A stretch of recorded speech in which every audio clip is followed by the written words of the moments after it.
friends, so today we are going to discuss our chapter number 11, which is nothing but the human eye and the colorful world.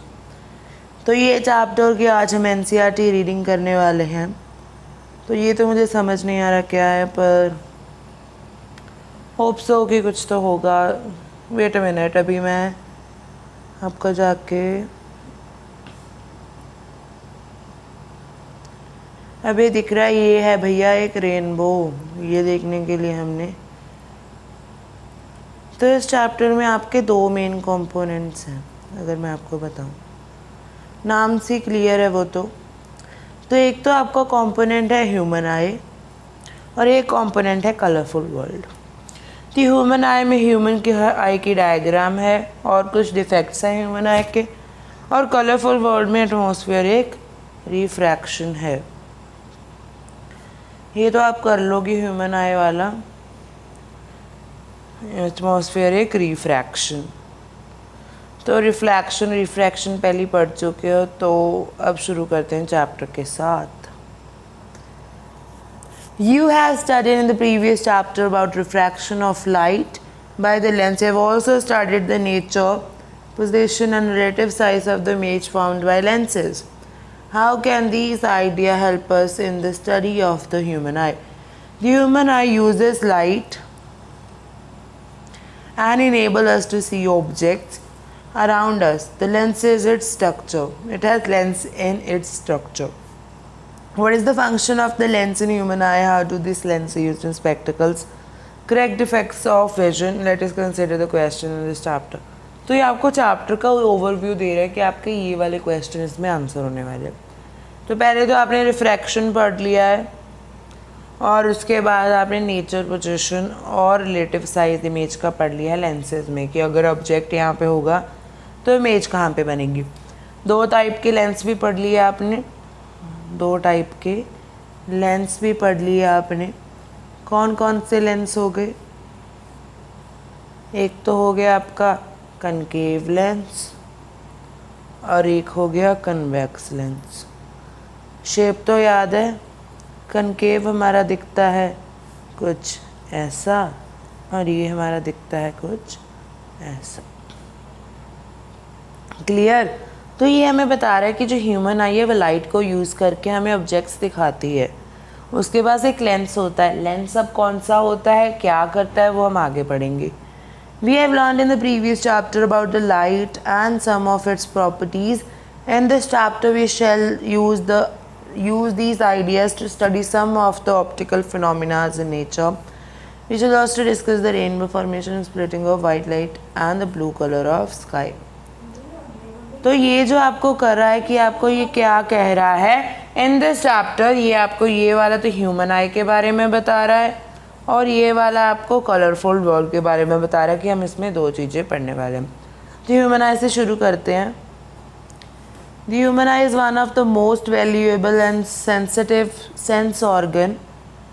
It enables us to see the wonderful world, colors around us. On closing our eyes, we can identify objects to some extent by their smell, taste, sound they make, or by touch. It is, however, impossible to identify the colors by closing the eye. Thus, all the sense organs, the human eye is the most significant one and enable us to see the beautiful and colorful world. कहते क्या है? पहले तो इस पे आपको पता होना चाहिए कि ये एक सेंस ऑर्गन है जो कि एक सेंसिटिव और वैल्यूएबल है. अगर आप अपनी आँखें क्लोज कर लोगे तो आपको ये वंडरफुल वर्ल्ड और कलर्स नहीं दिखेंगे. आप कई हद तक चीज़ें पहचान सकते हो उनकी स्मेल से, उनके टेस्ट से, या फिर उनको टच कर पर आपको कभी भी उनका कलर नहीं दिख सकता आंखें बंद कर. क्लियर? तो वो बहुत ही इंपॉर्टेंट रोल प्ले करता है. Human I is like a camera. Its lens system forms an image on the light sensitive screen called retina. Light enters the eye through the thin membrane called cornea. It forms a transparent bulge in front of the surface of eyeball, shown in figure 11.1. The eyeball is approximately spherical in shape with diameter about 2.3 centimeter. Most of the refraction of light rays entering the eye occurs outer surface of the cornea. The crystalline lens merely provides the finer adjustment of focal length and requires to focus objects at the different distances on retina. We find the structure called iris behind the cornea. Iris is a dark muscular diaphragm that controls the size of pupil. The pupil regulates the amount of light entering the eye. तो ये सब करने से पहले ना इसकी diagram समझ लो, फिर मैं आपको एक बार एक करके फंक्शन। तो क्रिस्टलाइन लेंस होता है। अब हमने पढ़ा कि इसमें कौन सा लेंस होता है। आप देख के भी बता सकते हो, कुछ ऐसी शेप है लेंस की। तो ये क्या है? कन्वेक्स लेंस है, कन्वेक्स लेंस।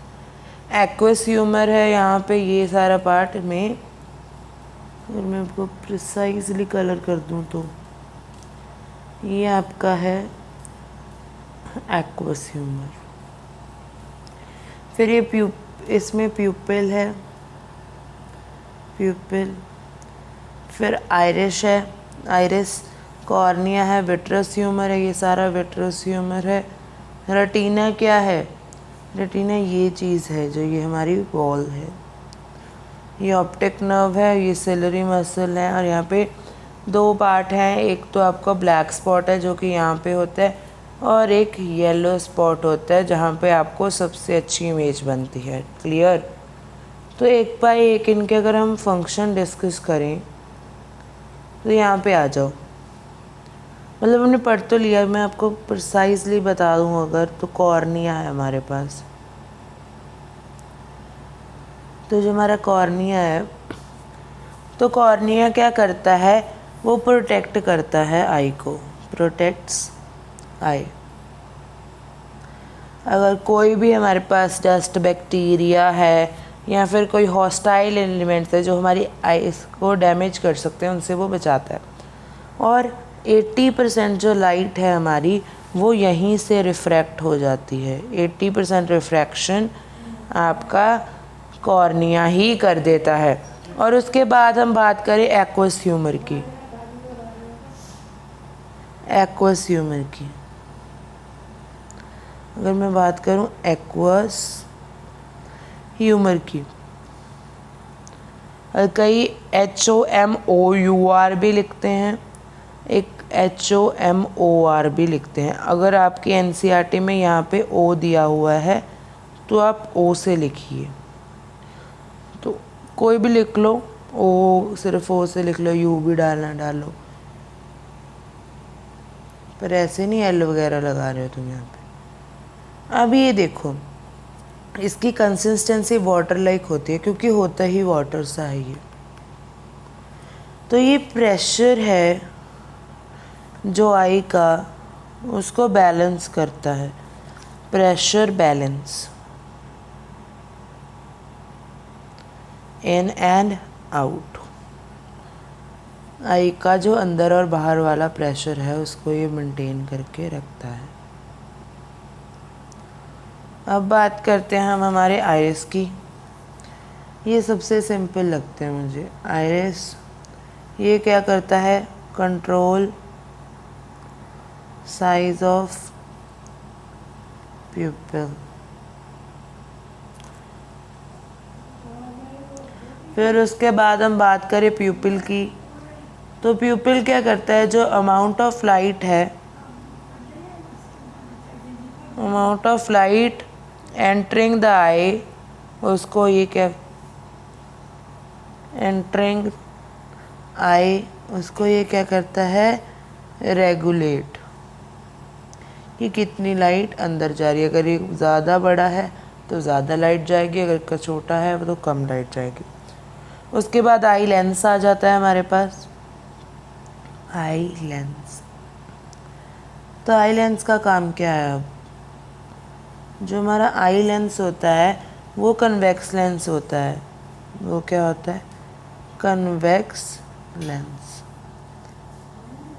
जो कि एक रियल इमेज बनाता है, रियल और इन्वर्ट इमेज बनाता है रेटिना पे। इमेज कहाँ पे बनेगी? रेटिना पे। अब हम बात करते हैं विट्रस ह्यूमर, सिलरी मसल पे बात करते हैं पहले। सिलरी मसल्स, ये हल्का सा इम्पोर्टेंट है अभी।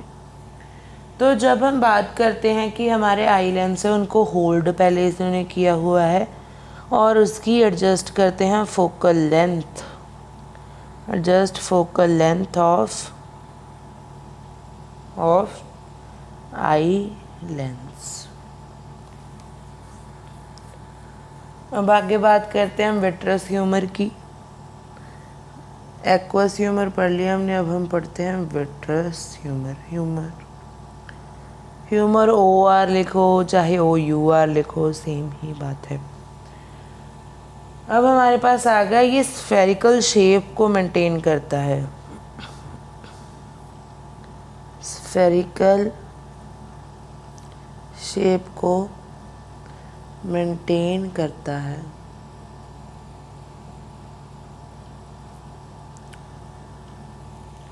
फिर आता है आपका रेटिना, ये भी एक इम्पॉर्टेंट पार्ट है। जो रेटिना होता है हमारा, वो स्क्रीन होती है। स्क्रीन कहाँ पे होती है? At back of eye, back of eye. अब इस पे ना दो तरह के इसके ऊपर क्या होते हैं, फोटो रिसेप्टिव सेल्स होते हैं। अभी कौन से होते हैं ये देख लो। तो ये होते हैं आपके दो टाइप के, एक तो हो गए रॉड सेल्स और होते हैं कोन शेप्ड सेल। तो सी से कोन, सी से कलर, तो ये क्या करते हैं, कलर को सेंस करते हैं, और ये किसको सेंस करते हैं, ये इंटेंसिटी को, जो हमारी लाइट की इंटेंसिटी होती है उसके लिए रॉड सेल्स होते हैं, और कौन सेल हमें कलर बताते हैं। अब अगर हम आगे बात करें, हमारा लास्ट पार्ट है जो कि है ऑप्टिक नर्व। अगर ये ऑप्टिक नर्व ना होती ना, हमारे ब्रेन तक कभी भी सिग्नल ना पहुंचता। ऑप्टिक नर्व क्या करती है, कन्वर्ट करती है हमारे ऑप्टिक सिग्नल को इलेक्ट्रिक इम्पल्स में, फिर ब्रेन तक भेजती है।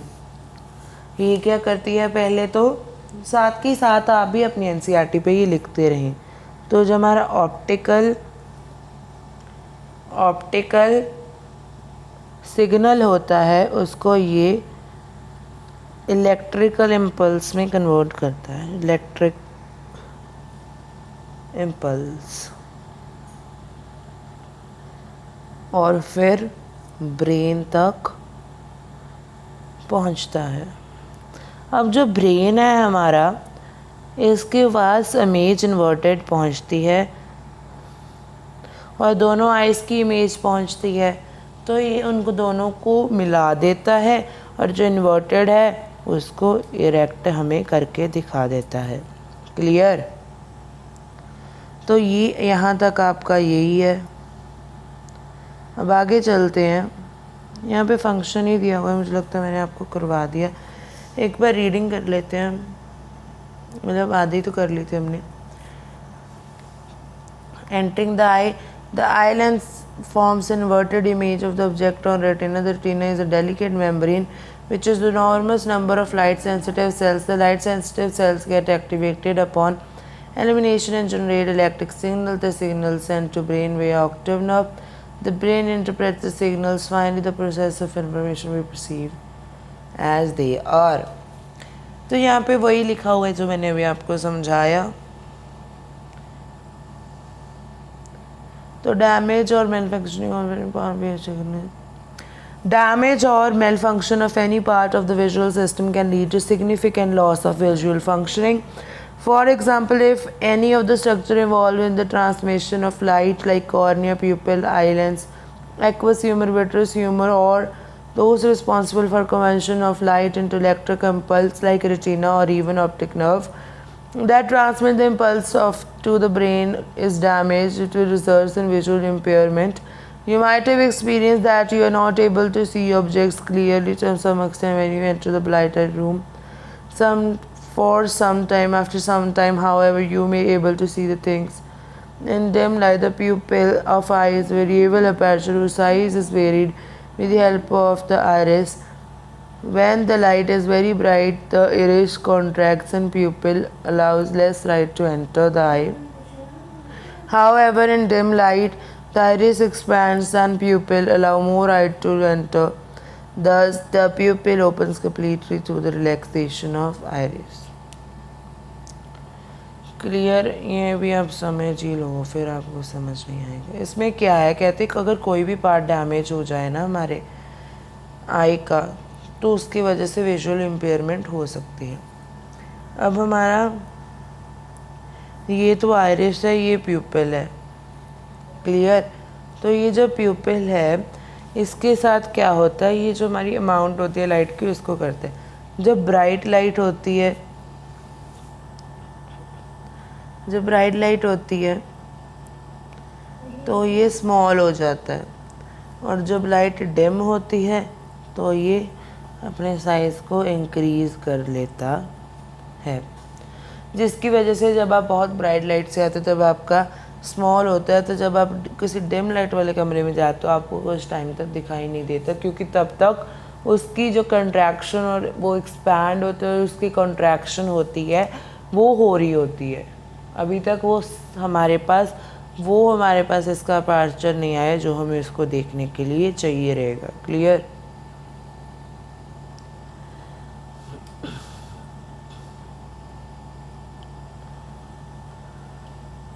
अब power of accommodation. Power of accommodation क्या है? The ability of our eye lens to adjust its focal length as the distance is called the power of accommodation. जब हमारा जो लेंस होता है वो हमारे पास, उसके पास एक अकोमोडेशन की पावर है। अकोमोडेट क्या है? अकोमोडेट का मतलब भी होता है कि जब आपके पास कोई और चीज़ आ रही है आप उसको अकोमोडेट, मतलब आप उसको जगह दें। अकोमोडेट मतलब करना कि एडजस्ट करना। तो आपका आई लेंस भी एडजस्ट कर जाता है और उसकी फोकल लेंथ कम या ज़्यादा होती रहती है। तो हमने पढ़ा था power is equal to 1/f means focal length. तो जब पावर ज़्यादा होगी तो फोकल लेंथ कम होगी, जब फोकल पावर कम होगी तो फोकल लेंथ ज़्यादा होगी। तो हमारा लेंस पतला कब होगा? जब सिलरी मसल रिलैक्स करेंगे। और मोटा कब होगा? जब हमें सिलरी मसल्स हमारे कॉन्ट्रैक्ट करेंगे, मतलब हमारी आइज़ पे टेंशन ज़्यादा होगी। तो इसमें 3 पॉइंट, आपके 2 और पॉइंट दिए हुए हैं। ये मैं इसीलिए नहीं पढ़ रहा क्योंकि इसमें ज़्यादा बेसिक इन्फॉर्मेशन है और वो ऐसे ही बताई जा सकती है। तो अगर आप बात करें तो आपका जो फारदेस्ट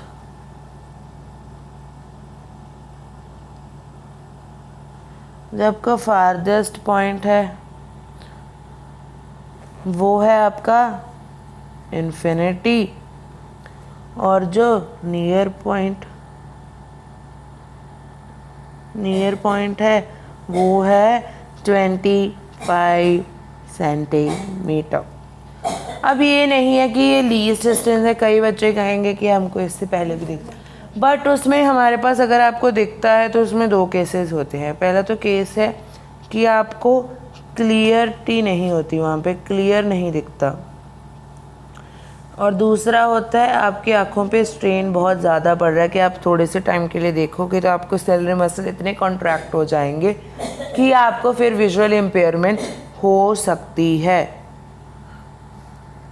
अब उसके बाद हमारा यहाँ पे एक बार ये पढ़ लेते हैं सारा।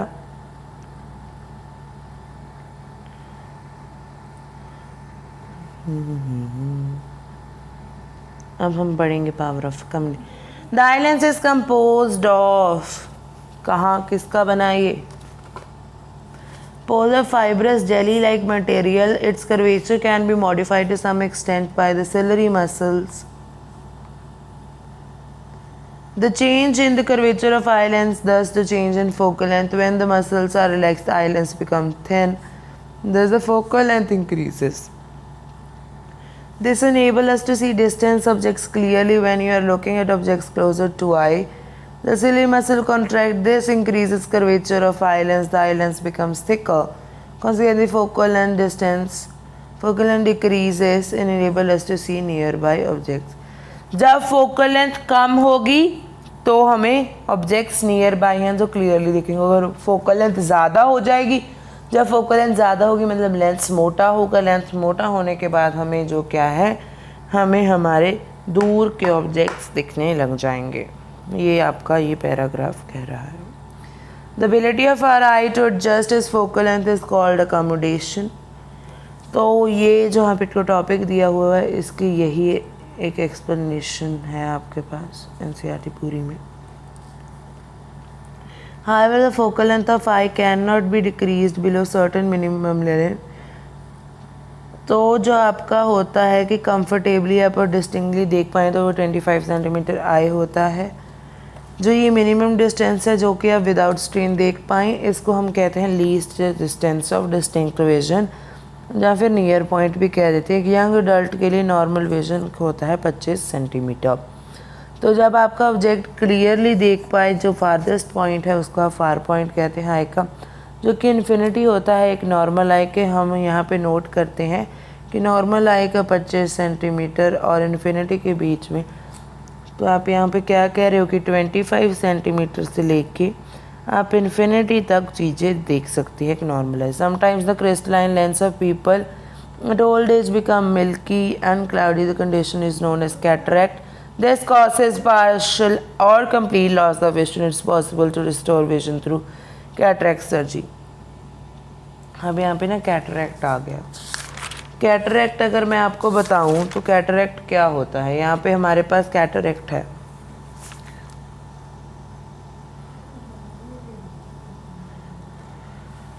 Please don't mind my hand writing. तो यहाँ पे देखो, ये हमारा जो होता है ये आपका क्या है, लेंस है। सॉरी, इसको पता नहीं क्या होता, थोड़े के टाइम के बाद ही चल ही हट जाता है। तो मैं एक पलतला ओके। अब देखो ये ना मिल्की हो जाता है, मतलब वाइटिश सा हो जाता है। इसके बाद क्या होता है, एक प्रोटीन ग्रो कर जाता है लेंस के ऊपर, इसलिए ये वाइट हो जाता है। इससे आपके पास पहले पार्शियल ब्लाइंडनेस आ सकती है, पार्शियल ब्लाइंडनेस, और ग्रेजुअली आपसे कंप्लीट ब्लाइंडनेस भी हो सकती है, जो फिर उसके बाद ये रिमूव कर दिया जाता है सर्जरी के थ्रू और एक आर्टिफिशियल लेंस लगाया जाता है। एक आर्टिफिशियल लेंस लगाया जाता है, आर्टिफिशियल लेंस लगाया जाता है, जो कि आपका किसका बना होता है, सेलुलोज का। अब आपको सेलुलोज आपने एक और चैप्टर में पढ़ा है, वो बताना कौन से चैप्टर में पढ़ा है। तो ये जो आपकी आप इग्नोर कर देते हो डू यू नो वाले डब्बे, ये बहुत इंपॉर्टेंट, इनमें से क्वेश्चन बनते हैं। There are several advantages of having 2 eye instead of 1। It give us a wider field of view. अब आपके दिमाग में क्वेश्चन आएगा कि 2 आँखें क्यों है, 1 आँख क्यों नहीं, क्योंकि इसके एडवांटेजेस हैं हमारे 2 आई होने के। तो पहला तो आपके पास एडवांटेज है कि आपका जो हॉरिजॉन्टल फील्ड ऑफ व्यू है वो 150 डिग्री होता है एक आई का, तो हमारे 2 आई के साथ वो 180 डिग्री हो जाता है। जो एबिलिटी है हमारी आई की डिटेक्ट करने की फेंट ऑब्जेक्ट्स को, वो ऑब्वियसली इंक्रीज और इन्हांस्ड हो जाएगी। तो जो प्रे एनिमल्स होते हैं उनमें आई ऐसे पोजीशन होती है बोथ साइड पे कि उनको widest possible field of view मिल सके, जिससे वो अपने जो हंटर्स हैं उनकी आपको देख पाएँ। एंड जो 2 आई हैं हमारी वो फ्रंट ऑफ आवर हेड हैं, जिससे हमारा फील्ड ऑफ व्यू इंक्रीज़ हो जाता है और डिक्रीज़ हो जाता है। और ये इसको ही कहते हैं जब हमारी आंखें 2 आगे लगी हुई हैं और उससे फील्ड ऑफ व्यू होता है, इसको हम स्टीरियोफिसिस कहते हैं।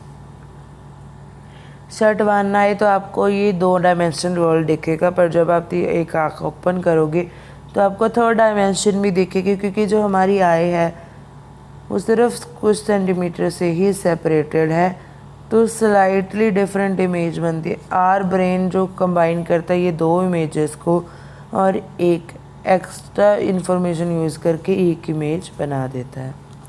क्लियर, ये तो मैंने साथ में आपको हिंदी में एक्सप्लेन भी कर। अब डिफेक्ट आगे, तो जब हमारा हम ग्रेजुअली लूज़ करने लगते हैं power of accommodation. In conditions में जो पर्सन है वो ऑब्जेक्ट्स को डिस्टिंक्टली और कंफर्टेबली नहीं देख पाता, जो विजन है वो ब्लर हो जाता है क्योंकि रिफ्रैक्टिव डिफेक्ट्स ऑफ आई की वजह से। तो हमारे पास 3 कॉमन रिफ्रैक्टिव डिफेक्ट्स होते हैं विजन के। तो myopia, near sightedness, hypermetropia, far sightedness, presbyopia, और हमारे पास ये इफ़ेक्ट कैसे सही होते हैं वो भी हमें दिया गया है। तो जो मायोपिया वो नियर साइटेडनेस होता है। जिसको मायोपिया है वो नियर बॉय ऑब्जेक्ट्स तो क्लियरली देख सकते हैं, पर जो डिस्टेंस ऑब्जेक्ट हैं उनको भी डिस्टिंक्टली नहीं देख पाता। अगर आपके पास कोई दूर ऑब्जेक्ट पड़ा है वो आपको क्लियर नहीं दिखता, पर आपको अगर कोई नज़दीक ऑब्जेक्ट पड़ा है तो वो दिखता है। जो जिसको ये डिफेक्ट होता है उसका जो फार पॉइंट है वो नियर हो जाता है इन्फिनिटी से, तो उसके वजह से आप सिर्फ फ्यू मीटर्स तक देख सकते हो। जो इन मायोपिक आए जो इमेज है वो डिस्टेंस ऑब्जेक्ट की फ्रंट ऑफ रेटिना बन जाती है, ना कि रेटिना के ऊपर। तो ये होता है क्योंकि अगर आपके पास एक्सेसिव कर्वेचर हो जाए आई लेंस का, इलॉन्गेशन ऑफ आई बॉल हो जाए, ये डिफेक्ट है वो करेक्ट किया जाता है using concave lens with suitable power. Illustrate किया गया ये डायग्राम में अभी समझाता हूँ मैं आपको। जो कनकेव लेंस है वो सूटेबल पावर है जो इमेज फिर से ले आएगा हमारी जो रेटिना पे फॉर्म होगी और डिफेक्ट ठीक हो जाएगा।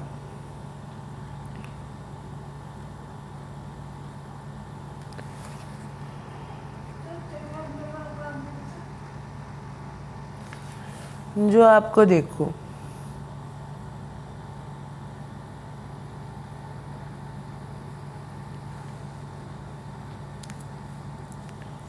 अब आपका ना ये इन्होंने बताया कि फार पॉइंट है मायोपिक आई का, कि यहाँ पे अगर यहाँ तक आपको कोई भी ऑब्जेक्ट पड़ा है वो आपको क्लियरली विजिबल है, वो आपको क्लियरली विजिबल है। अब यहाँ पे कोई यहाँ पे ऑब्जेक्ट पड़ा है तो इसकी इमेज क्या होती है आपका, यहाँ पे यहाँ तक आपका विजन सही है, इसके पीछे कोई भी चीज़ पड़ी है ओ डैश, तो उसकी इमेज क्या है वो रेटिना के देखो इतने सामने बन जाती है। तो ये मायोपिक आई होगी। और वो करेक्शन कैसे होता है, यहाँ पे मैंने कनकेव लेंस लगा दिया। कनकेव लेंस जब मैंने लगा दिया तो ये क्या हुआ, तो यहाँ से लाइट आ रही थी ओ पॉइंट से, तो मैंने पहले ही इसको इतना बेंड करा दिया कि यहाँ पे ये जाके रेटिना पे इमेज बना दे। क्लियर। अगर इसकी पावर कम होगी तो हमने एक लेंस लगा दिया। और लेंस की क्या होना चाहिए, एक इम्पॉर्टेंट कंडीशन है लेंस के लिए भी, क्या होना चाहिए, सूटेबल पावर।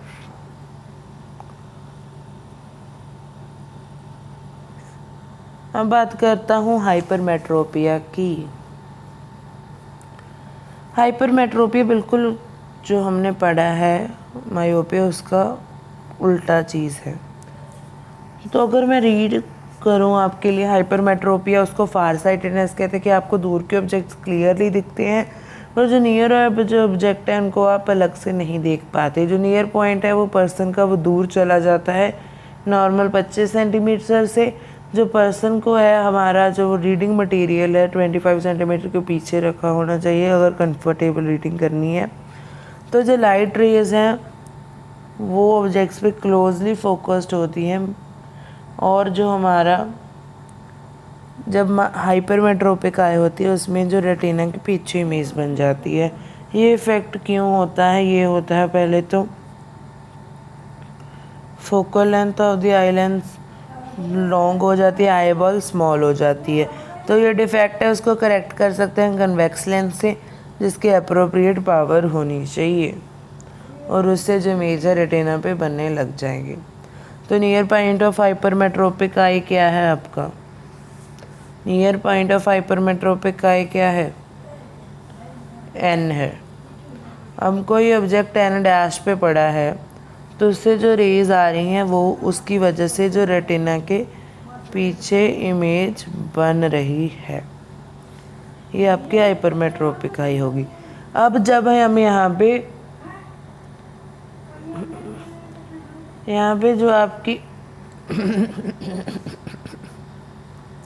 यहाँ पे हम कन्वेक्स लेंस लगा देंगे, क्योंकि यहाँ पे 2 कन्वेक्स लेंस होंगे यहाँ पे भी। अगर यहाँ पे कन्वेक्स लेंस लगा देंगे तो जो कन्वेक्स लेंस है हमारे पास, अगर कन्वेक्स लेंस है तो अगर इसकी पावर 2 है, उसकी भी पावर 2 है, तो पावर 4 हो जाएगी, पावर ज़्यादा हो जाएगी। तो ये जो फोकस्ड है वो बन जाएगी रेटिना पे। तो आपने सिमिलर लगा दिया, वहाँ पे आपने ऑपोजिट लगाया था हमारे आई लेंस के। क्लियर। अब प्रेस बायोपिया आ गया, प्रेस बायोपिया आ गया। जो पावर ऑफ अकोमोडेशन है वो आई की होती है, डिक्रीज कर जाती है एज की वजह से, डिक्रीजेस विद एजिंग।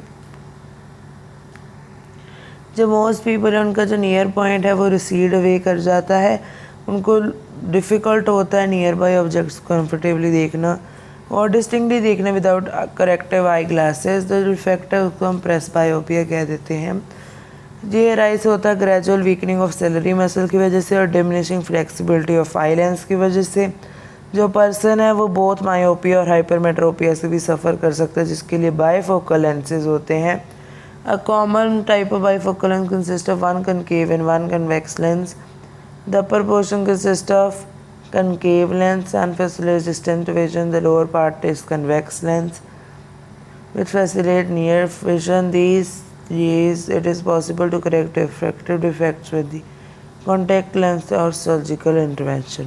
प्रेस बायोपिया है जब आपकी एज ज़्यादा हो जाती है तो अपनी वीकनिंग होती है सेलरी मसल की और जो आई लेंस की फ्लेक्सिबिलिटी है वो कम होने लग जाती है। उसकी वजह से क्या होता है, यूजली हमें हाइपरमेट्रोपिया देखने को हाइपरमेट्रोपिया देखने को मिलता है, जो कि होता है आपकी, जिसकी वजह से आपको नज़दीक का नहीं दिखाई देता। पर आपको दोनों मायोपिया और हाइपरमेट्रोपिया हो जाते हैं, जिनकी वजह से आपको बाईफोकल लेंथ यूज़ करना पड़ता है। और ये बाईफोकल लेंथ क्या होता है, तो ये ऐसे होता है कुछ, यहाँ पे सर्कल सा ही होता है एक, जो कि आपको सिंपली आपको प्रॉपर को, तो ये ऐसे बिल्कुल भी नहीं होता, मतलब ऐसे बिल्कुल हाफ नहीं होता। कुछ इसकी स्पेसिफिक ऐसे पोजीशन होती है, ऐसी पोजीशन होती है। तो अब एक बार समझ लो कि यहाँ पे कनकेव होगा, ऊपर कनकेव होगा, नीचे कन्वेक्स होगा। अब आपको ये याद कैसे रहेगा, आपने नेम देखे होंगे, नेम की सीरीज़ होती है। तो सी है, ओ है, एन है। तो सी पहले आती है, मतलब सी ऊपर होगी और वी बाद में आता है, तो वी नीचे होगा। क्लियर। फिर ये आपके क्वेश्चन है, ये आप कर लीजिए को।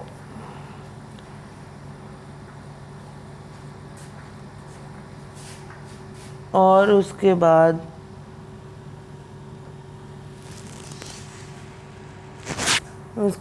हम पढ़ेंगे थिंक इट ओवर। जो आपकी आई होती है,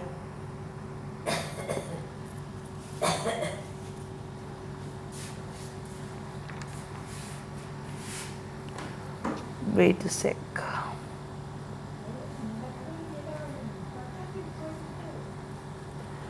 तो ये आप पढ़ लेना। You talk of the wondrous thing you see, you say the sun shines bright, I feel him warm but how can he or make it day or night. ये एक ब्लाइंड पर्सन बताया गया कि वो आपको सोचता है कि मुझे उसकी वार्म फील होती है, पर आपको वो दिखाई कैसे देता है। About 35 million people in developing world वो ब्लाइंड है, और उनमें से मोस्ट ऑफ देम क्योर हो सकते हैं, जिनमें उनमें 4.5 हैं जो कॉर्नियल ब्लाइंडनेस से क्योर किए जा सकते हैं कॉर्नियल ट्रांसप्लांटेशन ऑफ डोनेटेड आई से। आउट ऑफ 4.5 मिलियन 60% क्या हैं, चिल्ड्रन हैं जो कि 12 एज से बिलो हैं। तो गिफ्ट ऑफ विजन है, why won't be pass to somebody. तो आई डोनर कोई भी हो सकता है, कोई भी उसको डिसीज़ हो तो भी हो सकता है, पर मतलब जिनको कैटरेक्ट तक है, कैटरेक्ट मैंने आपको बता दिया, तो जिनका कैटरेक्ट तक है तब भी उनको आप वो भी डोनेट कर सकते हैं। और जो आपके डायबिटिक पीपल हैं और या फिर उनको कोई भी नॉन कम्युनिकेबल डिसीज़ है, वो नहीं है, वो आई डिनोट कर सकते हैं, पर जिनको कम्युनिकेबल डिसीज़ है वो नहीं कर सकते। जो आई है जो 4 से 6 घंटे बाद डेथ के रिमूव कर लेनी चाहिए, और नियरेस्ट आई बैंक को इमीडिएटली आप इन्फॉर्म कर दीजिएगा। जो आई बैंक है वो आपकी आई को रिमूव कर देगा घर पे, या फिर आपको एक हॉस्पिटल पे ले जाया जाएगा। और जो आई रिमूवल है उसमें 10-15 मिनट ही लगते हैं, सिंपल प्रोसेस है, कोई भी डिसफिगरमेंट नहीं होती। मतलब जब आप वो को निकालते हैं तो आपको फेस का स्ट्रक्चर नहीं बदलता। लाइक डेथ के बाद कई लोग इसीलिए नहीं कराते ऑर्गन ट्रांसफ़र, क्योंकि उनकी बॉडी को जब काट फाट देते तो वो उनसे डिसफिगरमेंट हो जाते, मतलब टेढ़ी मेढ़ी हो जाती है, तो ये भी नहीं होगा। तो जो हमारे पास पर्सन है जो एड वगैरह के शिकार हैं वो डोनेट नहीं कर सकते। जो आई बैंक है वो इवेल्युएट एंड डिस्ट्रीब्यूट करते हैं आई डोनेट। जो सारी आईज हैं उनको स्ट्रिक्ट मेडिकल स्टैंडर्ड से ही डोनेट करना। जो डोनेटेड आई होती हैं वो सूटेबल हो अगर ट्रांसप्लांटेशन के लिए आफ्टर विजुअल रिसर्च और मेडिकल एजुकेशन। तो जो नहीं होती उनको हम मेडिकल एजुकेशन और वैल्यूएबल रिसर्चेस में यूज़ कर देते हैं। जो डोनर है और रिसिप्टेंट है वो कॉन्फिडेंशियल, मतलब उनके बारे में सिर्फ जिन्होंने डोनेट की है और जो रिसीव की है उनकी जो हमारे पास बातें हैं कि कौन है वो कॉन्फिडेंशियल रहते हैं, मतलब अंदर के अंदर ही। तो अगर मैं एक पेयर ऑफ आई की बात करूं तो वो 4 गॉर्नेट ब्लाइंड पीपल को हेल्प कर सकता है। तो हमने इसके साथ जो आपका आई वाला टॉपिक है वो कर लिया है। अब कलरफुल वर्ल्ड रह गया आपका, वो हम करेंगे आपके नेक्स्ट सेशन में। Sorry guys, I know 1 shot session था पर हो नहीं पाएगा क्योंकि थ्योरी बहुत ज़्यादा है और आपको पढ़ कर बतानी पड़ेगी, तो इसीलिए लेक्चर बहुत ज़्यादा लंबा जाएगा। कल क्या था, सिर्फ रिएक्शंस थी तो थ्योरी तो बहुत कम थी, तो मैंने जल्दी करा दिया था। अब आपको कहते हैं हम थैंक यू, जो आपको थैंक यू कहते हैं, और आपको मिलते हैं पार्ट 2 में जिसमें हम कलरफुल वर्ड के बारे में बात करेंगे। Thank you, hope you understand.